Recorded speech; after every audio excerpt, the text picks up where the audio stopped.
Vous aviez acheté un terrain et vous avez décidé maintenant de passer à l'acte et donc de construire. Il ne va pas s'agir juste d'acheter vos briques et de commencer à poser les murs. Il y a aussi quelques démarches administratives à effectuer, notamment la demande du permis de construire. Dans cette vidéo, on va voir de quoi il s'agit, mais aussi comment faire pour obtenir ce document.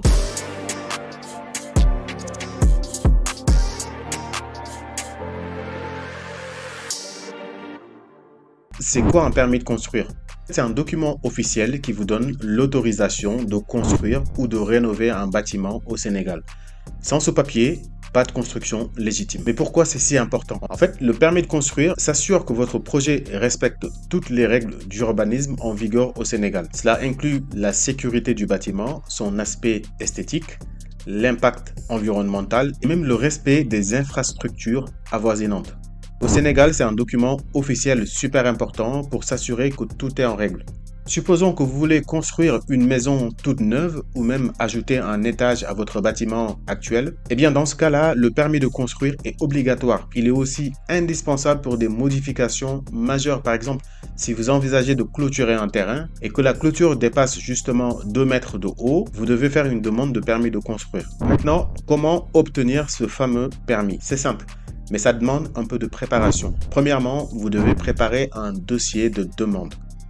Soyez prêts avec tous vos plans et documents car ils vont tout examiner pour s'assurer que votre projet respecte les normes en vigueur. Le dossier inclut généralement des plans de votre projet, un descriptif des travaux et parfois même une étude d'impact environnemental. Voyons donc dans les détails quels éléments inclure dans votre dossier. Le premier élément essentiel de votre dossier, c'est l'acte de propriété. Ce document peut être un titre foncier, une délibération ou un bail. Ensuite, les plans d'architecture. Ces plans incluent le plan de masse, les plans de niveau, les coupes et les façades. Ensuite, l'extrait cadastral, un document indispensable pour situer votre terrain dans le morcellement urbain.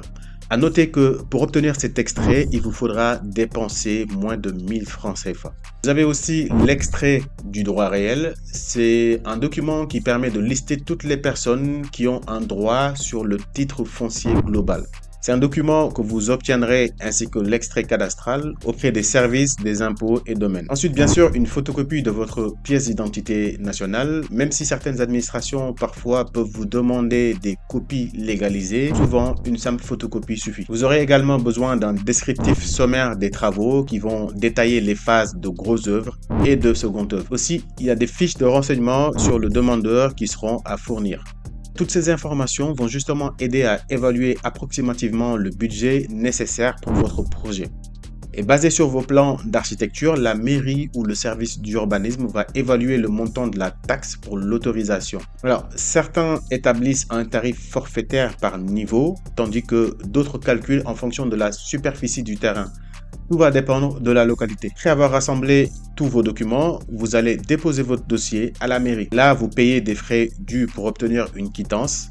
C'est justement cette quittance qui va prouver que vous vous êtes acquitté de toutes les obligations nécessaires pour votre autorisation de construction. Et une fois que vous avez ce précieux document, n'oubliez pas, il va falloir l'afficher en vue sur votre chantier. Et là, c'est pas juste pour faire joli, c'est obligatoire. Alors, quelques conseils que je peux vous donner. Renseignez-vous bien, chaque région, chaque ville au Sénégal a ses propres règles. Vous ne pouvez pas juste, par exemple, prendre les conseils de votre cousin qui a construit à Dakar et les appliquer à Saint-Louis par exemple. Allez voir la mairie de votre localité ou consultez tout simplement leur site web si c'est disponible. Demandez quelles sont les règles spécifiques à votre zone de construction. Est-ce qu'il y a des hauteurs limites par exemple, des règles sur les matériaux à utiliser.